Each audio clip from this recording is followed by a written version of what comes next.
So guys, তো দুদিন ধরে তো আমি তোমাদের সাথে কোনো ভিডিও শেয়ার করতে পারিনি, জাস্ট বিকজ এত ঠান্ডা পড়েছে, সেই মধ্যে আমার ঠান্ডা লাগার ধাত আছে। তো প্রচণ্ড পরিমাণে ঠান্ডা লেগে গেছিলো, এখনও ঠান্ডাটা লাগাই আছে।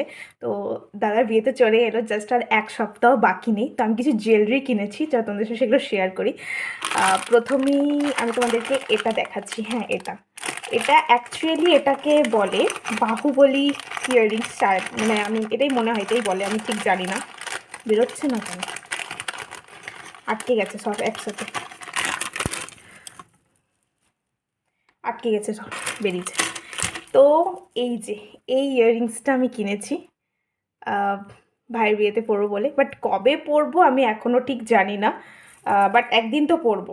ঠিক আছে, এটা এবারে হলদির দিনকেও পরতে পারি, অন্য টাইমেও পরতে পারি, বাট আমি জানি না কবে পরবো। যেদিনকে পরবো তোমাদের দেখতেই পাবে। বাট এটা একটা কিনেছি, এগুলোকে বলে বাহুবলী ইয়াররিংস। তো কেমন হয়েছে তোমরা জানিও। এর সাথে টিকলিও আছে। আচ্ছা, সুন্দর না জিনিসটা? অ্যাকচুয়ালি এটা আমি অনেক দিন আগেই কিনে রেখেছি, তোমাদের সাথে শেয়ার করা হয়নি। আমি ভাবলাম সব একসাথে জুয়েলারিগুলো কিনি, তাও এখন আমার ইয়াররিংসটা বাকি আছে, ওটা এখনো আসেনি। তো ওটা এলো, তোমাদের সাথে শেয়ার করবো। তো এটা একটা